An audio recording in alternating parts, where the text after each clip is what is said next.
Graça e paz, queridos. Graça e paz do Senhor Jesus, amém? Louvado seja Deus. Você leu lá o Ezequiel 29:30? Leu? Quem mais leu? Leu? Graças a Deus, né, irmãos? Ezequiel capítulo 29, Ezequiel 30, é o que nós hoje vamos estudar. Glória a Deus. Caminhando devagarinho, nós vamos, para o fim do livro de Ezequiel. Depois nós vamos entrar em Daniel, livro bacana, e por aí vai, né? Irmãos, o capítulo 29 e o 30, o foco é, na verdade, o Egito, tá, irmãos? Lembra lá que nós estamos estudando, desde o capítulo 25 até o 32, nós estamos vendo o julgamento das nações vizinhas de Israel, as nações que tanto, prejudicaram o povo de Deus. Agora a profecia, toda ela está sendo voltada para o julgamento dessas nações. E hoje nós vamos ver então, o foco todo é o Egito. Nós vamos ver que o Egito era uma nação poderosa, mas também muito orgulhosa. O Egito era poderoso e orgulhoso, e nesse momento vai enfrentar o juízo de Deus sobre eles, Então, como eu estava dizendo, o Egito era uma nação muito poderosa, mas do jeito que ela era poderosa, ela também era orgulhosa, era o topo do orgulho, E o foco agora, nesses dois capítulos, é o Egito. Deus está anunciando para eles, então, anunciando a eles, o julgamento, e ele conseguiu influenciar as nações vizinhas de tal maneira que prejudicou o povo de Judá e o povo de Israel. E agora Deus, então, está trazendo o juízo sobre este lugar. E o que nós vamos ver no 29 e o 30 é exatamente a queda do Egito e também a falsa segurança que o Egito oferecia. E Israel era uma nação, brigadão, meu irmão. Israel era uma nação que, quando Deus falou para eles assim, vocês têm duas opções: vocês vão ficar aqui e vão sofrer, ou então vocês vão lá para a Babilônia e lá vocês vão sofrer também. Então Deus deu para eles duas opções: ficar e sofrer. Só que que Judá e Israel faz? Tenta fugir, irmãos, dessa ordem de Deus. Eles tentam então pedir socorro para o Egito, e pediram socorro para o Egito. Então agora nós estamos vendo que Deus, vai punir o Egito, porque o Egito se aproveitou e acabou maltratando o povo de Deus. Então, ao mesmo momento que Deus usa uma nação, ele também pune aquela nação quando aquela nação faz o mal. É muito, muito complicado, mas nós estamos estudando a Bíblia e conhecendo Deus, porém, Deus de acordo com Deus e não de acordo com nós, porque o nosso modo de ver Deus é um, agora o modo de Deus agir é o modo de Deus. Então, o modo de Deus agir é diferente do modo que a gente gostaria que fosse, irmãos? Então, nós vamos seguir aqui, basicamente os irmãos vão seguir buscando responder essas perguntas aí, qual conhecimento de Deus nós encontramos no texto e qual doutrina fundamental nós podemos encontrar no texto. Se eu descobrir algum conhecimento de Deus, então eu vou passar a conhecer Deus. Então, de fato, a gente pode dizer que conhece Deus, irmãos, é quando a gente conhece Deus pela Bíblia ou pela experiência. É o que eu falei para vocês de Jó. Jó, na verdade, achava que conhecia Deus. O livro de Jó todo é Jó discutindo, irmãos, com os colegas dele e também com Deus, porque o Jó não entendia por que ele era um homem bom, um homem íntegro, um homem reto, um homem que fugia do mal e estava passando por aquelas lutas todas. Aí lá no final, em Jó 42, ele fala: poxa vida, eu achava que eu conhecia Deus, mas agora eu conheço. Então ele passou por uma turbulência, discutindo com Deus, porque não conhecia Deus. Ou seja, a maioria de nós é igual Jó, acha que Deus é um Deus bonzinho, que dá tudo para a gente, que a gente nunca vai passar necessidade, nem vai passar a luta. Aí quando vem a luta, as pessoas desistem de Deus, porque não conhecem Deus. Então, por isso que eu pus para vocês isso aqui, qual conhecimento de Deus nós vamos encontrar nos dois capítulos? Qual doutrina? Porque doutrina é algo que a gente não pode mexer. Doutrina é uma lei, é um fundamento, nós não podemos mexer. Então, aquilo que é doutrina, ninguém mexe, ninguém pode mexer, Senão vira heresia. Se a gente lê a Bíblia e não arranca ali uma doutrina, a gente cria heresia. Então, doutrina é algo sobre Deus, sobre a palavra, sobre Jesus, que a gente não pode mudar, E o conhecimento de Deus é o jeito que Deus agiu dentro daquele texto. Não dá para inventar, a gente não pode inventar. O que Deus fez? Ele fez isso, então tá bem, então ele fez isso. Então a gente vai falar assim, o que eu posso aprender de Deus quando Deus fez tal coisa? Aí a gente vai aprendendo, irmãos, e aí a gente tem uma leitura boa, tá? Porque uma coisa é você abrir a Bíblia e ler ela ao seu favor, e outra é você ler ela contra você. Olha que bacana, ler a Bíblia a seu favor e ler a Bíblia contra. Tem gente que só gosta da Bíblia a favor. Quem aqui já viu aquelas caixinhas de promessa que tinha antigamente? Quem já viu a caixinha de promessa? Nunca viram? Né? Pois é. Você já notou que caixa de promessa é a maior farsa que existe? Sim. Você já notou aquilo ali? É um perigo, caixa de promessa. Você pode estar nadando no pecado. Você vai abrir lá, só coisa boa, maravilhosa. Você está precisando levar uma surra, né, de Deus. Está precisando de repreensão porque está no pecado. Então aquilo ali é um perigo. Caixa de promessa, irmãos, não é uma coisa boa. É boa a Bíblia toda. Então agora nós estamos vendo um lado de Deus pesado. É o lado em que Deus pune o pecado e Ele manda ver mesmo, porque assim nós estamos conhecendo Deus de todos os aspectos de Deus, né? Então vamos partir lá para o início, né? 29 e 30 que nós vamos estudar hoje, tá? O 29 vai ser profecia contra o Egito e também contra o faraó. Isso que nós vamos encontrar. Do versículo 1 ao 7, nós vamos ver o faraó sendo mostrado como um monstro do Nilo, né, como um crocodilo, um bicho do rei, um bicho que habitava lá no Nilo. O que vai acontecer? Deus vai comparar faraó do Egito a esse grande monstro, muitas vezes traduzido como um crocodilo, que habita no rio Nilo, mas ele vai dizer assim, esse crocodilo, que é, na verdade, né, o faraó, ele vai dizer assim, meu é o rio, eu o fiz para mim. Olha o orgulho do cara, olha a altivez dele, né? Ele fez o rio para ele, esse crocodilo que aqui, nesse caso, é representado como se fosse faraó. Porém, Deus vai prometer o quê? Puxar este monstro, puxar esse crocodilo para fora com anzol, e depois vai deixá-lo morrer no deserto, junto com os seus peixes. Poxa vida, os irmãos sabem o que é deserto. Qual a possibilidade de um crocodilo sobreviver no deserto? E peixe também sobreviver no deserto? Então, né, nenhuma. Então, tamanha ruína, tamanha uma humilhação. Então, isso é uma imagem de humilhação. O rei que se exaltou muito, dizendo, não, isso aqui tudo é meu, eu fiz isso para mim, Deus vai arrancá-lo de lá, no caso do Nilo, né, que é o símbolo, e vai colocá-lo num deserto para que ele possa aprender, né, quem é de fato que tem a autoridade, quem manda. Então agora nós vamos ler o versículo de 1 ao 7, para você encontrar isso que nós acabamos de dizer.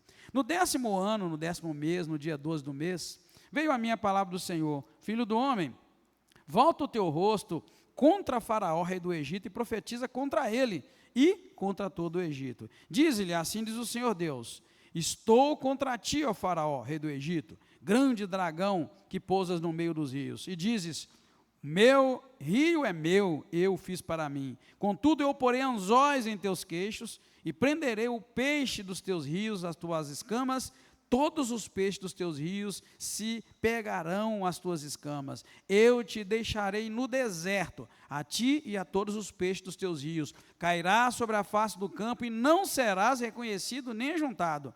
Aos animais da terra e às aves do céu te darei por mantimento. Então saberão que todos os moradores do Egito que eu sou o Senhor. Tu tens sido um bordão de cana para a nação de Israel.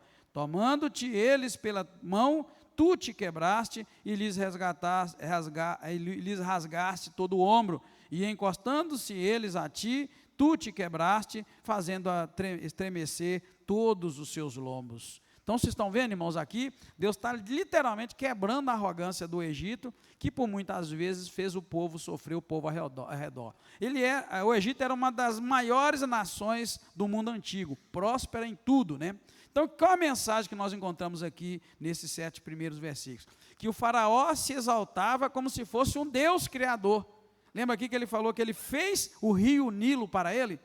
Então, ele está falando assim, que ele está se colocando como se fosse um Deus que criava as coisas. Ele criou o rio Nilo, é o que diz o versículo 3, né, e 4. Então, nesse momento, ele está se colocando como se fosse um Deus, Por isso que quando a gente escuta a Bíblia falando que Deus aqui estava destruindo o Faraó, destruindo o Egito, às vezes a gente pensa assim, poxa vida, Deus está fazendo isso do nada. Não, ele acabou de dizer. Na verdade, de maneira figurada, quando o Faraó diz que ele é um crocodilo e o Nilo ele fez para ele está falando que ele é um criador, se colocando numa posição de Deus, né?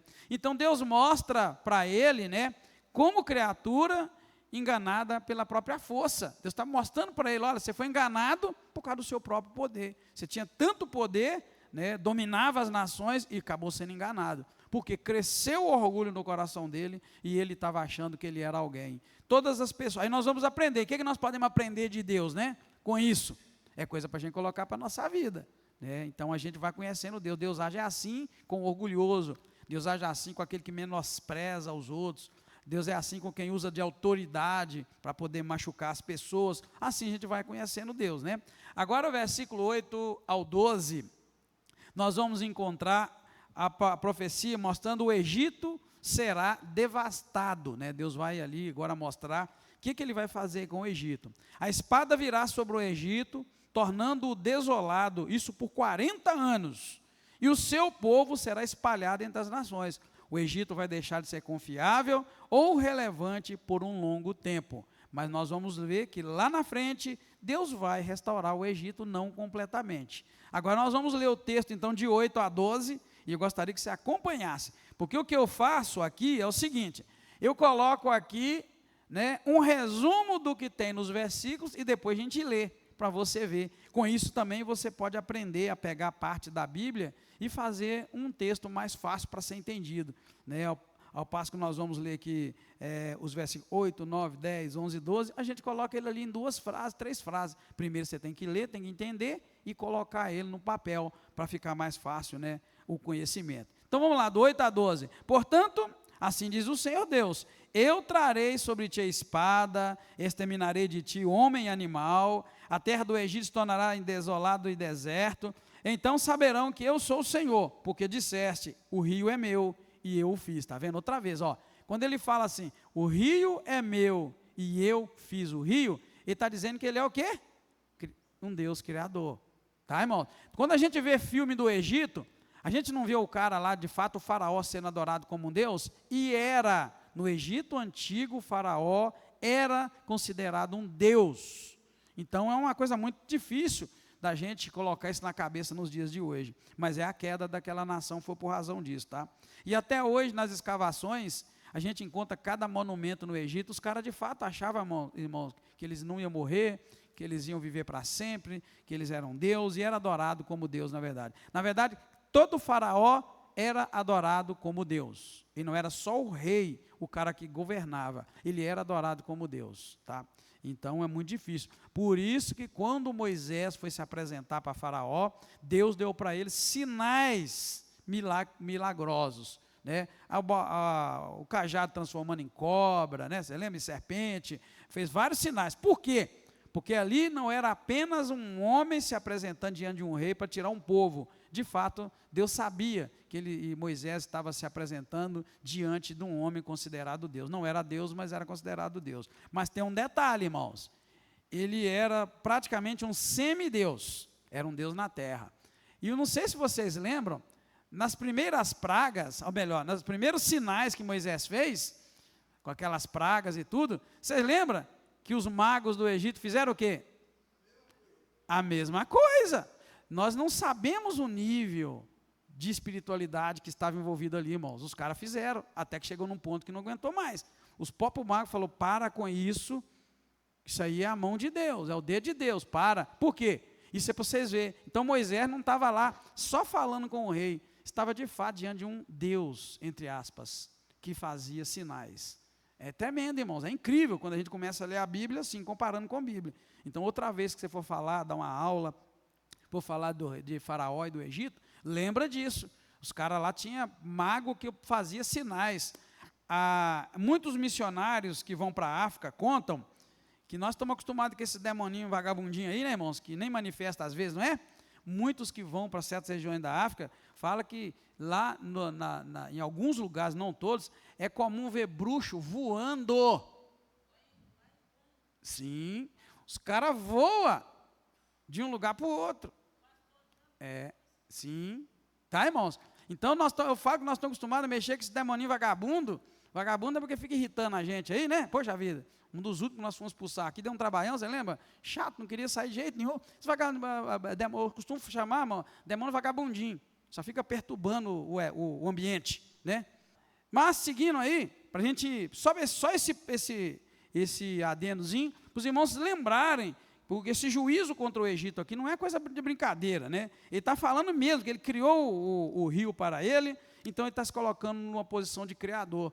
E aí que eu tomei esse momento de lembrar lá de Moisés, no faraó lá atrás, para os irmãos verem que as primeiras pragas os caras fizeram igual. Aí chegou num ponto que eles não deram conta. Mas só de imitar alguns sinais que Deus fazia, a bruxaria e a religião deles fazia também, então você vê que nós estamos num confronto de deuses. E aqui Faraó se considera um deus. Então é por isso que Deus está tratando com ele também no nível, né, que Deus é Deus, ele tem essa autoridade. Seguindo o versículo 10, portanto, eu estou contra ti e contra os teus rios. Lembra que ele falou que formou o rio para ele? E tornarei a terra do Egito em deserto e desoladas solidões, desde Migdol até Sevene, até os confins da Etiópia. Então Deus estava fazendo algo grandioso. Ele falou que fez o rio para ele, os peixes, ele que mandava. Deus ia tornar tudo aquilo em sequidão. É uma pancada, né, irmão? É uma pancada, né? Não passará por ela pé de homem, nem pata de animal passará por ela, nem será habitada por 40 anos. Está vendo? Por isso que eu coloquei ali, ó, que o Egito seria desolado, a terra do Egito seria desolada por 40 anos, tá bom? Tornarei a terra do Egito em desolação no meio das terras desoladas, as suas cidades no meio das cidades desertas se tornarão em desolação por 40 anos. Espalharei os egípcios entre as nações e os derramarei pelas terras, tá vendo? Então aqui é uma profecia que de fato aconteceu, o Egito deixou de ser uma grande nação e até hoje o Egito já não é mais uma grande nação. Houve deportação, queda, né, de prestígio, que deixou de ser aquela nação que dominava o mundo da época, né? E também conta a história que o Egito foi invadido repetidas vezes, irmãos, perdendo todo o domínio que ele tinha ali por aquela região, perdeu tudo, né? O Egito vive hoje da sua glória passada. Você vê, irmãos, eu gosto muito de ver os History Channel que tem essas coisas assim, para ver aquelas tremendas construções que foram feitas lá 3, 4 mil anos antes de Cristo, 5 mil anos, eles encontram aquelas coisas preservadas. A coisa mais bacana no Egito é que até hoje a engenharia não consegue construir as pirâmides do jeito que elas foram construídas. Então você vê que tem algo aí, irmão, tem algo aí de extraordinário, ou não tem? Eu amo ver isso, eles não conseguem. Principalmente com as ferramentas que tinha na época. Eles não entendem como cortar aquelas pedras, toneladas e toneladas, colocaram uma na outra que não passa nem uma navalha.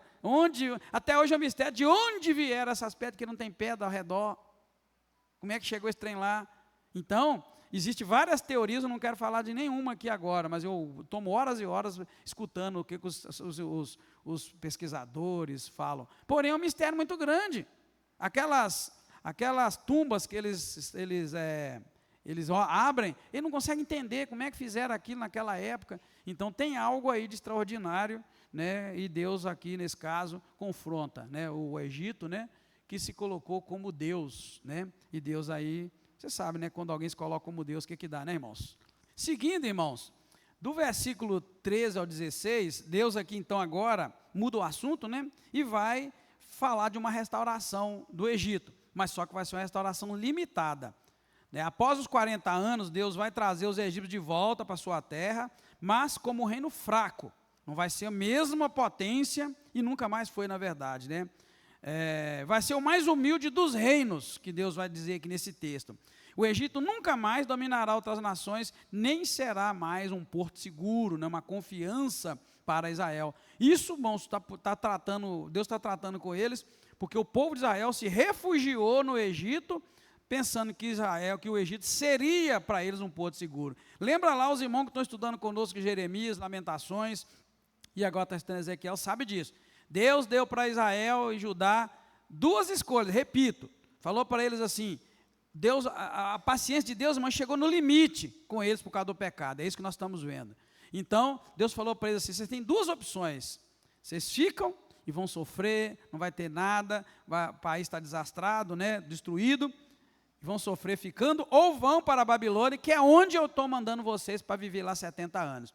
O povo tinha sua opção. Muitos foram viver. E Deus ainda falou que a mão de Deus estaria com eles lá na Babilônia. Olha para você ver como é que Deus é bom. Porém, muitos não foram, ficaram. E os que ficaram quiseram fugir da mão de Deus, porque Deus deu duas opções: fica ou vai para a Babilônia. Alguns tentaram ser espertos com Deus e vão pedir ajuda do Egito.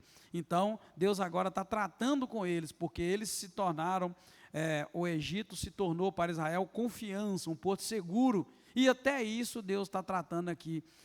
A gente aprende com Deus uma outra coisa. A gente aprende o seguinte: não meta a mão onde Deus está tratando. Se Deus está tratando com eles, Deus está tratando comigo, não interfere, deixa Deus mandar o pau. Porque se interferir, vai sobrar para você que está metendo a mão.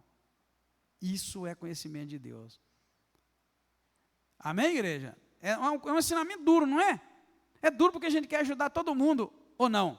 Eu, pelo menos, gosto de ajudar todo mundo, não consigo ver ninguém sofrendo. Mas, em se tratando da mão de Deus, deixa o pau comer solto. Porque se você interferir, você está lutando contra Deus, porque Deus falou: eu vou descer o pau naquele filho de Deus ali, vou descer o pau naquele meu filho ali. Aí você vai e tenta, mudar isso, dá errado. Isso é um conhecimento de Deus profundo. Porém, a gente precisa ter discernimento, se é Deus tratando ou se não é. Aí é muito difícil, aí você precisa de estrada, você precisa de quilometragem. Roda, você tem que rodar muito com Deus para você entender se Deus está tratando ou se não, hein? Sim, não pode ser neófito, você não pode tirar da sua cabeça, porque todo mundo que estiver numa luta, você vai discernir, vai falar: deixa Deus tratar. E se não for? Então não é brincadeira servir a Deus, amém, queridos?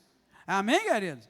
É isso que a gente tem que aprender. E é fácil? Não, entra o discernimento, tenta Deus te falar. Na hora que você estiver lá envolvido, Deus fala: opa, é eu que estou tratando, meu filho. Aí você recua, mas você precisa saber ouvir a voz de Deus, senão você vai fechar a mão e não vai servir. Deus manda a gente ajudar o pobre necessitado, a viúva, o órfão, ou não? Está vendo? Então, se você não tiver discernimento, você vai pisar na bola, aí Deus vai te detonar porque você não ajudou. Poxa vida, isso aí é para a gente aprender o quanto precisamos conhecer Deus, né, irmãos? Porque a gente sai brincando por aí, conheço Deus, Deus está falando, porém, é isso que nós estamos encontrando aqui, né? Deus falando com o Egito, né? Do versículo 13 ao 16, que vai restaurar, mas não vai restaurar completamente, não. Vamos ler então, 13 ao 16. No entanto, assim diz o Senhor Deus: ao cabo de 40 anos, olha bem, os egípcios dentre os povos, entre os quais foram espalhados, removerei o exílio dos egípcios, os farei voltar para a terra de Patos, a terra de sua origem. Ali serão, olha bem, um reino humilde. Mas cá atrás, ele era o maior reino da região, era o que mandava, desmandava, humilhava. Aí está falando que ali será um reino humilde. Mais humilde se fará do que os outros reinos, e nunca mais se exaltará sobre as nações. Eu os enfraquecerei para que não dominem sobre as nações. O Egito não será mais a confiança da nação de Israel. Está vendo o erro? Qual foi, irmãos? Os irmãos lembram, é aquilo que eu falei, guarda isso. A minha cabeça guarda certas coisas. O ponto ali é, Deus falou assim: vocês ficam e vai apanhar, vai para a Babilônia e vai apanhar, mas não foge. Eles fugiram para o Egito para pedir socorro. Então Deus está falando aqui para o Egito agora, 16. O Egito não será mais a confiança da nação de Israel, mas será uma lembrança da sua iniquidade, quando se voltava a ele para procurar socorro. Lembra que eu falei para vocês que isso é um ponto-chave no entendimento de Deus? Então saberão que eu sou o Senhor Deus. Então tudo que Deus está fazendo com o Egito agora, irmão, foi porque o Egito cedeu. E foi o socorro, a segurança do povo do Egito. Misericórdia, hein, irmão? Difícil demais compreender Deus. Não sei se o cérebro de você deu um parafusinho assim, mas o meu deu. Poxa vida, sempre que eu vejo, eu falo: meu Deus, é difícil demais compreender Deus. Por isso que a gente tem que ter discernimento, tem que estar o tempo todo aos pés do Senhor. Deus, o Senhor quer mesmo que eu faça isso? É isso mesmo?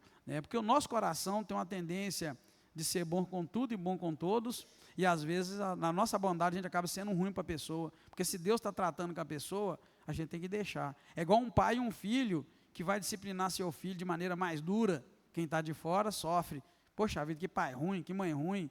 Oh, mas espera aí, ele é pai. Deus talvez está usando aquele pai para livrar aquele filho de uma vida terrível lá na frente, mas o de fora vai ficar sempre com dozinha. Por isso a gente tem que tomar cuidado com a televisão, com as leis que eles estão inventando aí, com o que não pode, o que pode. Porque eu nunca vi, pelo menos a gente raramente ouve, eu nunca ouvi alguém da nossa geração que apanhou igual um trem doido de mãe e reclama de mãe.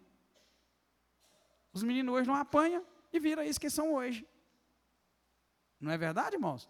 Nem vou ficar repetindo isso não, porque nós somos da geração antiga, pai batia, mãe batia mesmo. E nós amamos nossa mãe, choramos por ela, está muito bom, porém agora não pode, e os meninos são o que são hoje. As meninas são o que são hoje, né? Porque não pode pôr a mão. E aí, os pais compram essa ideia, mas não entende que existe outra forma de você disciplinar, e não disciplina de jeito nenhum. Não disciplina de jeito nenhum. Se você não pode bater, não pode fazer isso, que naquela época era assim que funcionava, hoje você pode tirar as coisas, você pode tirar celular, você pode fazer isso, fazer aquilo. Porém, o limite ele tem que existir. É a forma como Deus trata com as pessoas. Não é assim, irmãos? Então, a lição do 3 ao 16 é, mesmo na restauração, o Egito será limitado por Deus. E Deus não permitirá que a arrogância do Egito volte a crescer. Por isso que Deus falou, ó, vai ser um reino pequenininho e será para sempre. Nunca mais vai ser o que era antes, né? Opa, acho que eu passei muito ali, não passei? Passei. Agora, para encerrar o capítulo 29, nós vamos ver do 17 ao 21. Passa rápido, né, irmãos?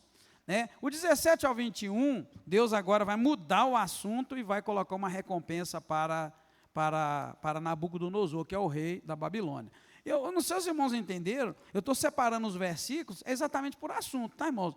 Quando Deus manda uma palavra para alguém, eu coloco os versículos ali. Aí Deus muda de uma palavra para outra, eu coloco. Aí Deus muda o assunto, eu coloco também. Agora o 17, né, agora do 17 ao 21, Deus está mudando o assunto e vai falar da uma recompensa que ele vai dar para Nabucodonosor.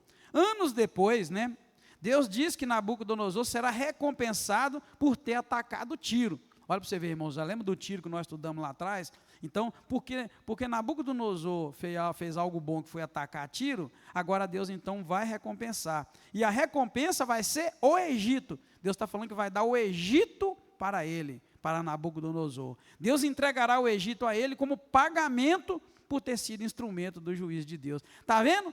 Porque agora Nabucodonosor foi instrumento para punir Judá e Israel. Agora Nabucodonosor está sendo recompensado por Deus porque ele atacou Tiro, né? E Tiro era inimigo de Israel, nós vimos lá atrás. Então, como é que Deus faz? Por isso que a gente tem outro conhecimento de Deus aqui importante.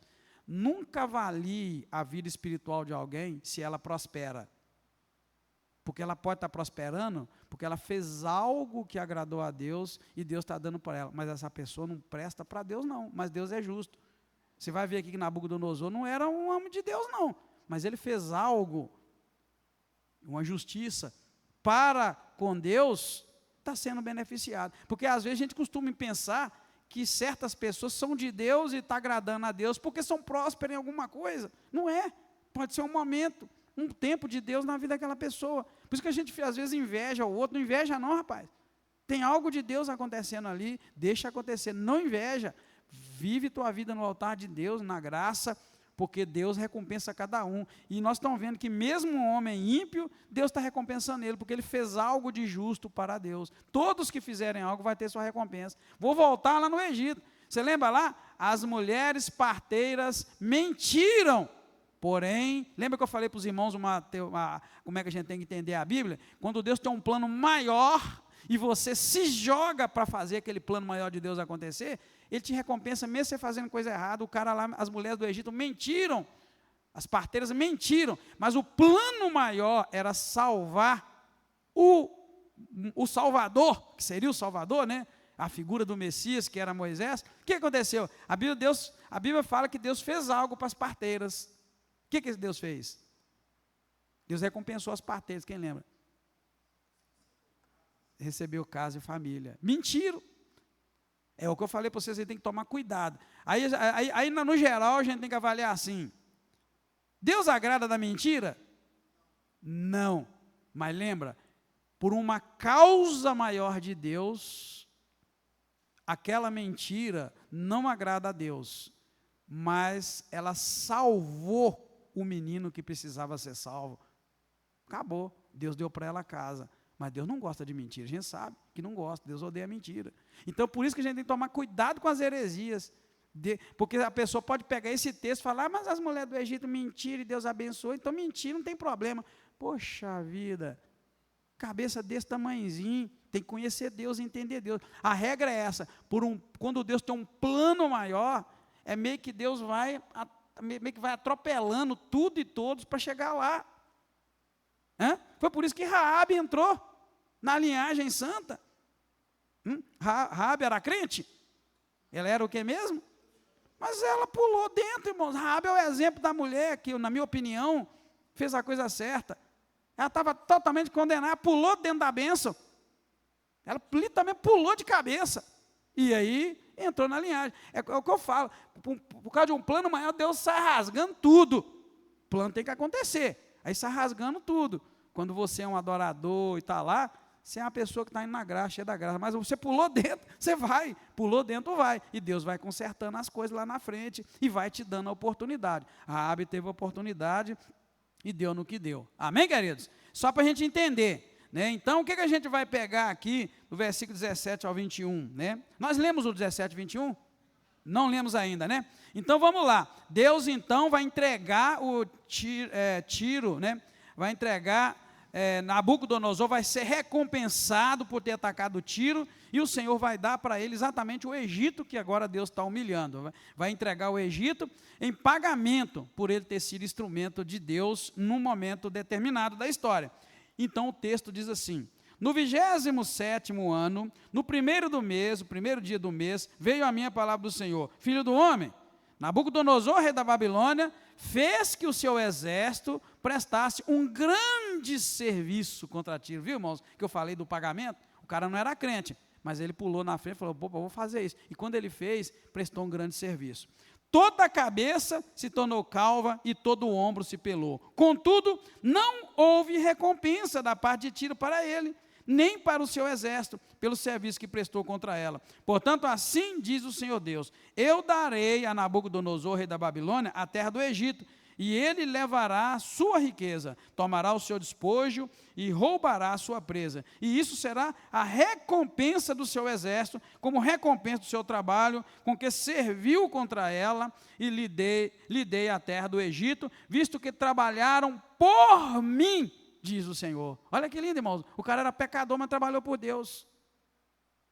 O cara era pagão, mas trabalhou por Deus. Trabalhou por Deus, Deus faz o quê? Recompensa. Por isso que o trabalho que a gente faz em Deus não é vão. Por isso, irmão, se você limpa a igreja, se você limpa o vaso, se você vem para a igreja, você ora, você intercede, se você está fazendo algo, saiba que Deus vai te recompensar. Guarda isso. Você está vendo aqui um cara ímpio, e não é eu que estou falando, irmãos. É a Bíblia que está falando. E tomará o seu despojo e roubará a sua presa. E isso será a recompensa. É Deus, irmão, que faz isso com qualquer um. Faz que calar no mundo. Faz que é político ruim que não presta. Se ele fizer um serviço para Deus, Deus vai recompensar. Deus é tremendo, irmãos. A palavra de Deus, ela é tremenda, Como recompensa do seu trabalho, está vendo? Que serviu contra ela, lhe deu o Egito, visto que trabalharam por mim, diz o Senhor. Naquele dia, olha bem, farei brotar um chifre na nação de Israel e abrirei a tua boca no meio deles. Então saberão que eu sou o Senhor. Amém, querido? É outro ensinamento de Deus. Por isso que tem um povo aí que não é crente, não vai na igreja, não aceitou Jesus, mas vive fazendo coisa boa. Crente, muito crente não é abençoado, porque não faz serviço nenhum para Deus. Só vem na igreja. Isso não é serviço para Deus. Não divide o pão com ninguém, não ajuda na cesta básica, Tiona?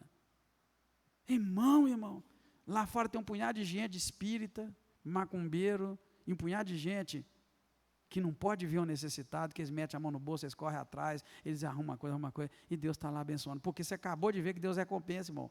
O crente precisa aprender que a gente serve a Deus servindo os outros. Ninguém serve a Deus, irmão. Deus não precisa de ninguém para servir nele, não. Guarda isso no seu coração. Deus não precisa de ninguém servir nele, ele faz tudo sozinho. Servir a Deus quer dizer servir as pessoas.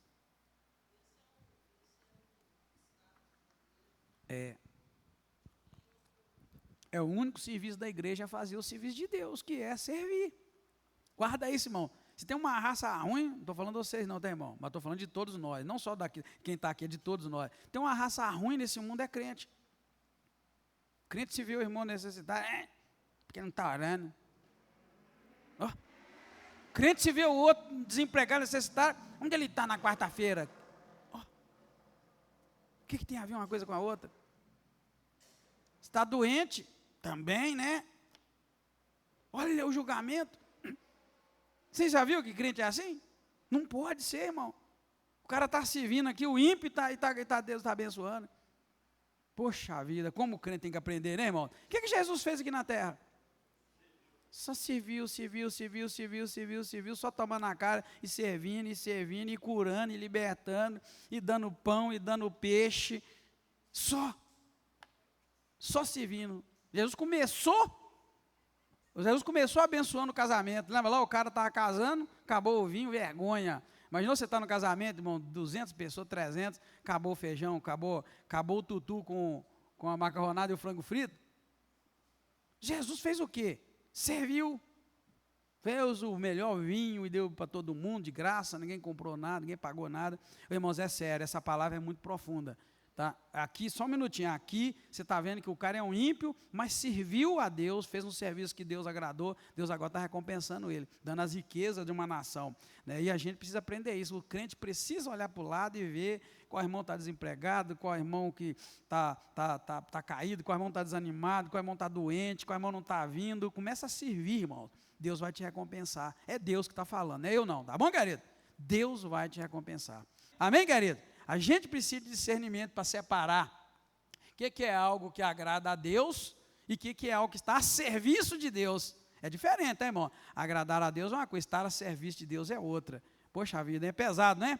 Capítulo 30 vai mostrar agora o dia do Senhor contra o Egito. Tá? É o dia do Senhor contra o Egito. Do versículo 1 ao 9, vai dizer que o dia do Senhor está próximo.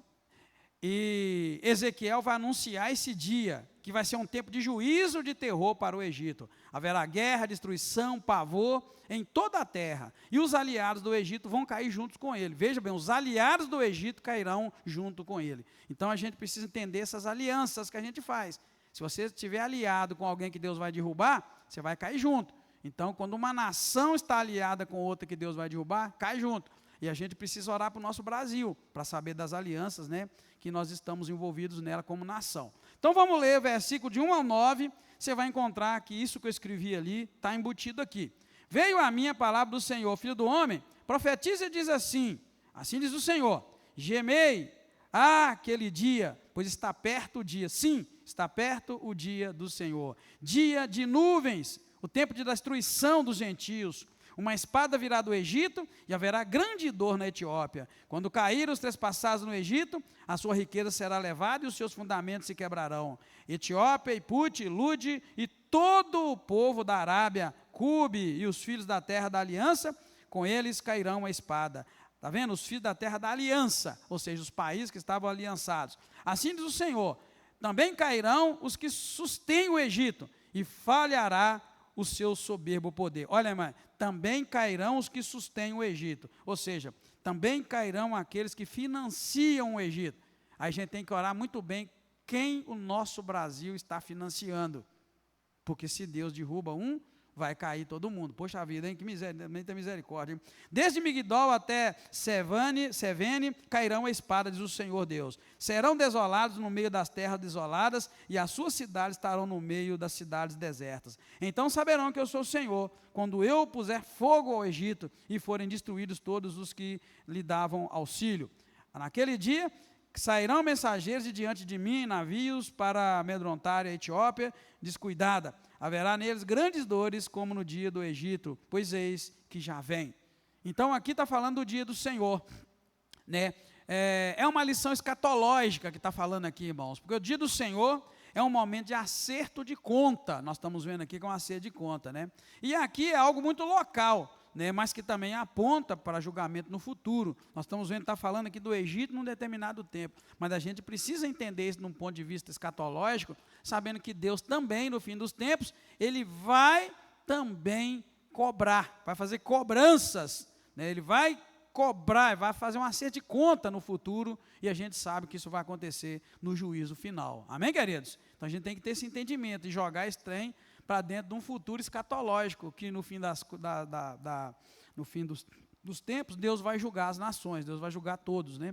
Do 10 ao 12, vai falar sobre a mão de Nabucodonosor, que Deus declara que Nabucodonosor, rei da Babilônia, outra vez, né, Deus está falando, será o instrumento da destruição do Egito, o povo será disperso e o orgulho do Egito vai ser quebrantado, né? É isso que nós vamos encontrar. Então aí entra uma outra conversa, né? Deus, a palavra começa dizendo assim: assim diz o Senhor, eu farei cessar a multidão do Egito por intermédio de Nabucodonosor, rei da Babilônia. Ele e o seu povo, com ele, os mais formidáveis das nações, serão levados para destruir a terra, desembanharão as suas espadas contra o Egito e encherão a terra de mortos. Eu secarei os rios, venderei a terra, entregando-a na mão dos maus, assolarei a terra e a sua plenitude por meio de estrangeiros. Eu, o Senhor, o disse. O que nós estamos vendo aqui, irmãos, no capítulo 30? É Deus especificando um pouco mais o que ele vai fazer, né, através de Nabucodonosor. Ele vai usar o rei Nabucodonosor para castigar, né, para julgar o Egito por causa da sua soberba, né? O tema que a gente pode pegar aqui, nesse do 10 ao 12, é que a soberania de Deus em usar os impérios para cumprir a sua palavra, mesmo, né, sem os reis conhecerem a Deus. Mesmo sem o Nabucodonosor ser um servo de Deus, ele está pegando o cara e está fazendo ele fazer o que ele queria, que era um julgamento contra o Egito. Então a gente nota isso, né, irmãos? Que Deus, em sua soberania, ele faz isso. Ele usa reis, ele usa impérios, ele usa tudo. No finalzinho nós vamos colocar lá, quando a gente for falar do conhecimento de Deus e for falar da doutrina que a gente pode tirar, é que Deus é Senhor absoluto sobre tudo e sobre todos. Amém, queridos? Então, quando você pensa que você está muito crente, talvez você pode nem estar, mas Deus só está te usando, porque Ele é Senhor de tudo, Senhor de todos. Deus é Senhor do tempo e Ele é Senhor da história.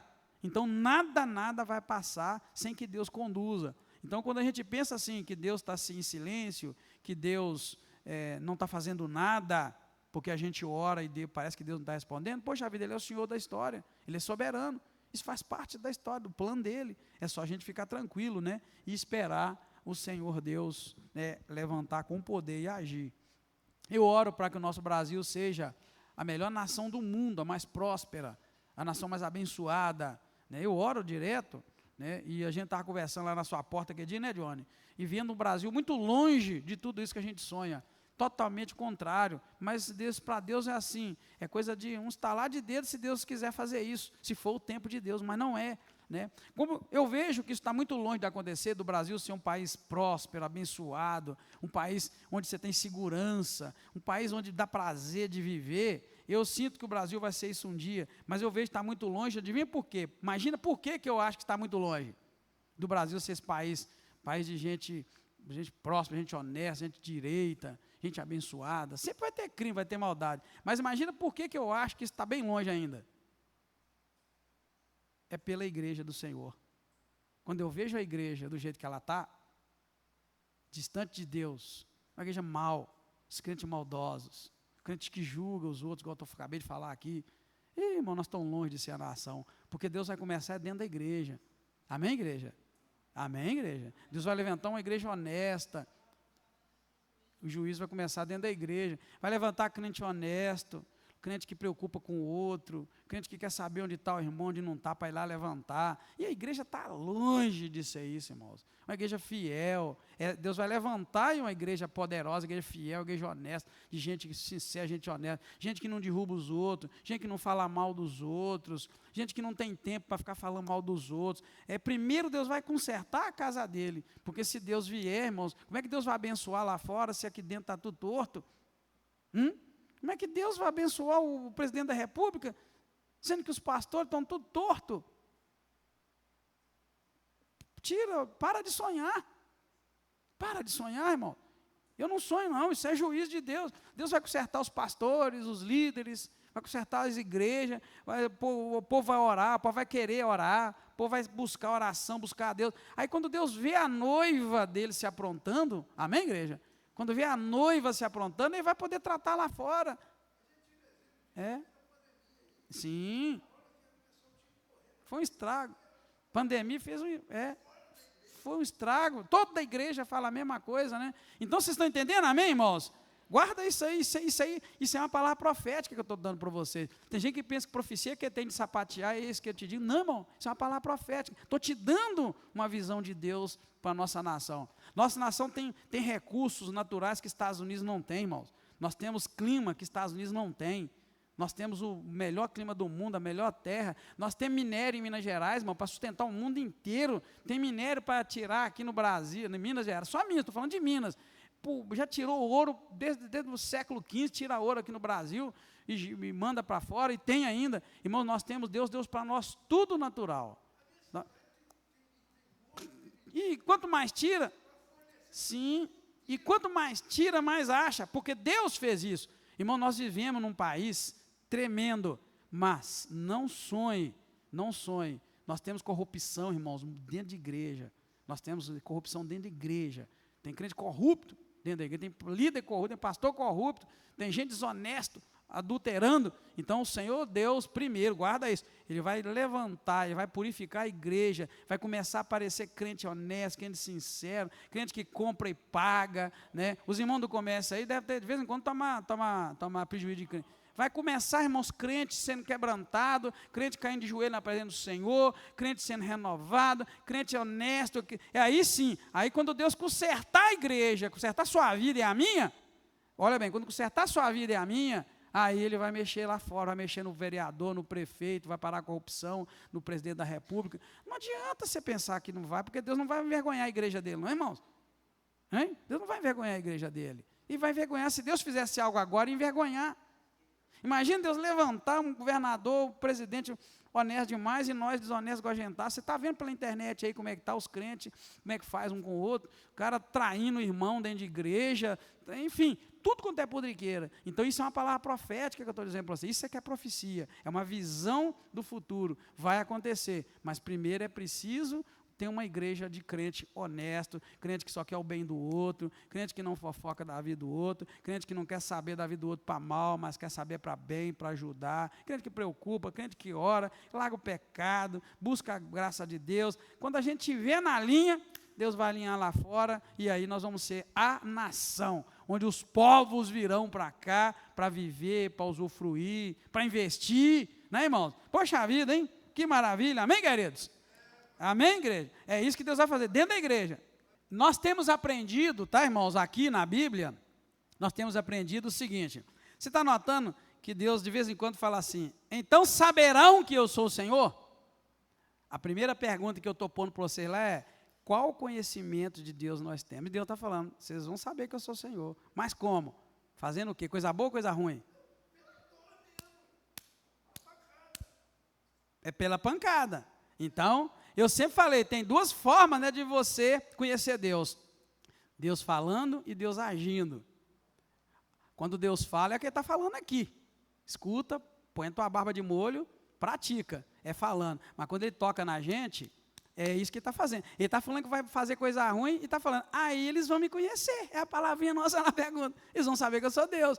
Então, eu estou dando a resposta e facilitando a vida nos estudos de quinta. Estamos conhecendo Deus através das coisas ruins que Ele faz com quem desobedece a Ele, né? Entendeu? É aquilo que o Hélio falou ali, ó, né? Claro que todos virão pela dor, né? Você vê que quando a gente prospera, a gente está de bem, eu quero dizer assim, o ser humano tem a tendência exatamente de achar que ele é Deus, é igual o Egito estava aqui, né, irmãos? Pulando então para o 13 ao 19, vai falar da queda das cidades dos egípcias, tá, irmãos? Esse texto todo está tratando com o Egito. Então, Deus aqui vai nomear várias cidades importantes do Egito, como Mênfis, Zoan, Tebas, On, etc., dizendo que todas serão atingidas. Haverá escuridão, espanto e ruína, e os ídolos deles serão destruídos. Então vamos ler do 13 ao 19, né? E aí os irmãos notam que é um outro assunto, começa outra vez assim: assim diz o Senhor, também destruirei os ídolos e farei cessar as imagens de Mênfis. Já não haverá um príncipe na terra do Egito, e porei o temor por toda a terra. Assolarei Patros, porei fogo em Zoã, executarei juízo em Tebas, derramarei o meu furor sobre Pelúsio, fortaleza do Egito, e exterminarei a multidão de Tebas, atearei fogo no Egito. Pelúsio terá grande dor, Tebas será destruída, e Mênfis terá angústia constante. Os jovens de Aven e de Pi-Besete cairão a espada, e essas cidades irão para o exílio. Em Táfnis se escurecerá o dia, quando eu quebrar ali os jugos do Egito. Nela terá fim o seu soberbo poder, uma nuvem a cobrirá, e suas filhas irão para o exílio. Assim, olha bem, executarei juízo do Egito, e saberão, aí está vendo, irmão? E saberão que eu sou o Senhor. Ou seja, a minha perguntinha: vamos conhecer algo de Deus? Deus está falando: vocês vão saber que eu sou o Senhor, quando eu descer o pau. É a pior maneira de saber quem é Deus. A melhor maneira de saber quem é Deus, irmãos, é quando você está na sua oração, lá na tua casa, no teu quarto, Deus fala no teu coração, você derrete diante dele, você chora, você se quebranta, Deus te dá cada pancada, te mostra: você está errado, você está em pecado. A melhor maneira de aprender de Deus é lá no quarto, quando ele fala. Agora, se o seu coração está endurecido e não quer aprender com ele falando, só que ele fala, ele madruga, ele fala, ele envia os profetas, e de dia, de madrugada, aí você não quer ouvir, ele começa a mexer, né, na dor, no corpo. É onde chegou num ponto que nós estamos vendo aqui. É por isso que o crente todo dia tem que ter tempo a sós com Deus. Você tem que ter tempo a sós com Deus. Todo dia você tem que ter tempo a sós com Deus. Você que pensa que você não tem que dar conta das suas coisas que você faz para alguém, você tem que dar conta para Deus. Todo dia o crente tem que aprender a dar conta para Deus, irmãos. Antes de dormir, que seja. Eu aconselho antes de dormir. Por quê? Porque antes de dormir, você passa raiva no trânsito, os outros te maltratam. Durante o dia, você é tentado. Então, antes de você dormir, né, eu pelo menos tenho essa mania. Eu acho que todos nós, não sei, né? Se tiver alguém aqui, não precisa ficar com vergonha. Mas eu sempre tive a mania de tomar banho antes de dormir. Tanto que eu não posso nem tomar banho muito cedo, que para mim é como se eu não tivesse tomado banho. Eu não consigo, eu tenho que tomar banho antes de dormir. Então, o que eu quero dizer com isso? Antes de dormir, toma um banhozinho com Deus. Entra no quarto, fala para ele: Senhor, está eu aqui. Talvez eu sujei nesse dia, Senhor. Talvez eu pisei no barro, talvez eu pisei na lama, Senhor. Talvez eu pequei, eu xinguei, né? Eu vi coisas que não devia, eu falei coisas que não devia. Irmão, todo crente tem que ter um tempo a sós de qualidade com Deus. E esse tempo é um tempo de Deus dar uma limpeza na gente, ajudar a gente a limpar. Por essas razões que a gente precisa desse tempo com Deus. Amém, queridos? É muito importante, isso é pessoal, isso é lá no quarto trancado, mulher não precisa saber, marido não precisa saber, filho não precisa saber, é você no silêncio com Deus, se apresentando diante de Deus e falando das suas misuras, é misura que fala, né? Fazendo as misuras, as atrapalhadas que aconteceu durante o dia, e Deus vai te limpar e vai te lavar. Amém, queridos? Não vai fazer isso? Claro que vai, né? Lemos do 13 ao 19, que eu acabei falando? Lemos, né?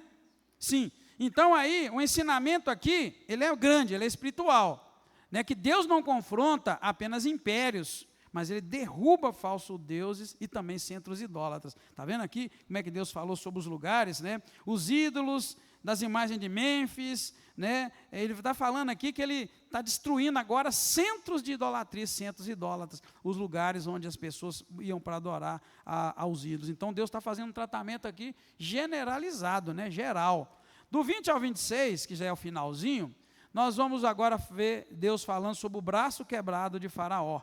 O faraó aqui é comparado a alguém que está com o braço quebrado, incapaz agora de lutar, né? E em contraste, Deus aqui fortalece o braço de Nabucodonosor e entrega a espada em sua mão. Então vai falar que o Egito, ou melhor, que Faraó é uma pessoa que está com o braço quebrado, e ao mesmo tempo ele vai fortalecer o braço de Nabucodonosor, a quem Deus aqui está recompensando, né, por ter feito algo que agradou a Deus. Então, lendo do 20 ao 26, está assim: no 11º, no primeiro mês, ao sétimo do mês, veio a minha palavra do Senhor: filho do homem, eu quebrarei o braço de Faraó, rei do Egito, e ele não foi enfaixado para que cessare, nem se aplicaram remédios, nem lhe puseram tala para tornar forte, a fim de pegar na espada. Portanto, assim diz o Senhor Deus: eu estou contra Faraó, rei do Egito, quebrarei os seus braços, o forte como o que já está quebrado, e farei cair da sua mão a espada. Espalharei os egípcios entre as nações e os dispersarei pelas terras. Porém, ao 24, fortalecerei os braços do rei do Egito e porei a minha espada na sua mão, mas quebrarei os braços de Faraó, e diante dele gemerá como quem está mortalmente ferido. Eu levantarei os braços do rei da Babilônia, mas os braços de Faraó cairão. Então saberão que eu sou o Senhor, quando puser a minha espada na mão do rei da Babilônia, e ele a estender sobre a terra do Egito. Espalharei os egípcios entre as nações, e os dispersarei pelas terras. Então saberão que eu sou o Senhor. Está vendo? Que conhecimento de Deus nós tiramos? Ele está falando, então vocês vão saber que eu sou o Senhor. Misericórdia, amém, queridos?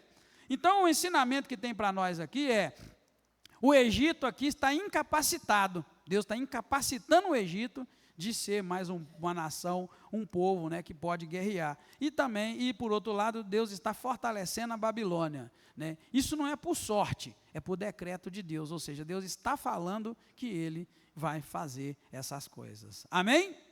E vamos lá então agora nas nossas perguntas, né? O capítulo 29 traz o juízo, né, contra o Egito. É isso que nós vimos no capítulo 29. Qual o conhecimento de Deus que a gente tira desse capítulo 29? Que Deus é soberano sobre os reinos e Ele derruba aqueles que se engrandecem contra Ele, né? Ou seja, o Egito se engrandeceu tanto e Deus aqui agora está mostrando para ele, olha, você vai ser derrubado, né? E Deus está, na verdade, derrubando o Egito, né? E no capítulo 30, nós vimos o dia do Senhor contra o Egito e contra as nações que fizeram aliança com Ele, né? Nós vimos isso aí. Qual o conhecimento de Deus que a gente pode tirar? Que Deus é Senhor do tempo e da história. E o dia do Senhor manifesta seu juízo justo sobre as nações. Lembra lá que eu falei para você que nada acontece desconectado? Deus está no controle de tudo? Tudo está acontecendo hoje no Brasil, no mundo. Deus é o Senhor do tempo e da história, né? Porém, né, Ele vai manifestar o seu juízo, irmãos. Deus não vai deixar nada disso passar, né, de qualquer maneira.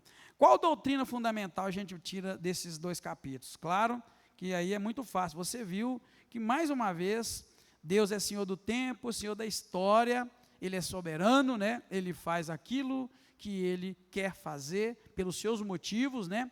Ele abate os orgulhosos, manifesta o seu juízo no dia do Senhor, e mostra que nenhum poder humano pode resistir à sua vontade. Ele disse que vai fazer, e Ele fez. Um detalhe em Deus, não sei se vocês notaram, quando essas nações lá atrás estavam fazendo a coisa errada, parece que Deus não estava nem sabendo de nada. Mas uma coisa eu aprendo, Ele anota tudo. Pode passar 100, 200, 300, 400, 500. Ele pega e fala, agora eu vou tratar com vocês. Poxa vida. Hein?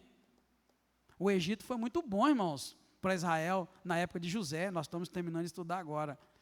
Deus deu muitas coisas para o Egito através de José. José morreu. Deus ainda fez muitas coisas boas. Mas, porém, o coração deles endureceu contra o povo de Deus. Deus foi deixando. Chegou no ponto, pã, Deus fez o que fez. Então, assim, você vê que Deus anota tudo. É muito difícil, irmãos. Deus anota tudo. Por isso que eu falei, todo dia a gente tem que ter um tempo a sós com Deus e dar uma limpeza no coração, porque Deus está anotando tudo. Não deixa acumular nada, não. Tá bom? Amém? Deus abençoe a sua vida em nome de Jesus. Pai querido, obrigado, Senhor, pela igreja abençoada que o Senhor nos deu, pelos crentes que o Senhor nos deu, pelas famílias abençoadas. Obrigado porque o Senhor está nos ensinando coisas fortes, coisas poderosas, mas nós estamos aprendendo que o Senhor é um Deus muito bom, mas o Senhor guarda tudo aquilo que fazemos e nos recompensa. Que o Senhor nos ajude a fazer boas obras, que nós sejamos crentes que crê na salvação pela graça, mas que se preocupa também com aquele que está desempregado, aquele que caiu numa dificuldade por causa de doença, desemprego, alguma questão, Senhor, que o Senhor nos faça compadecer. Não nos deixa, meu Deus, ser crentes que julgam os outros, de forma alguma. Dá-nos um coração mais humilde, mais sensível, coração que se preocupa uns com os outros, Pai. Muitas vezes nossos irmãos estão mais fracos na fé do que nós, e nós abrimos a boca e julgamos com muita força. O Senhor nos tem misericórdia de nós. Ajuda-nos a amar uns aos outros, assim como o Senhor Jesus nos ama e nos ajuda na caminhada. Obrigado, abençoa cada um dos nossos irmãos, que esse final de semana seja abençoado, que a nossa reunião de sábado seja abençoada, a BD seja abençoada, que o culto infantil seja abençoado, que cada um de nós, onde colocar as mãos, seja abençoado pelo Senhor. Obrigado, Deus, mais uma vez recebe a nossa gratidão. Guarda o irmão Hélio no caminho de volta, livra de todo mal, mal, leva ele em paz, Senhor. Em nome de Jesus, nós te pedimos agradecidos. Amém. Aleluia. Obrigado, meus irmãos. Deus abençoa. Vamos estar juntos no final de semana, se Deus quiser.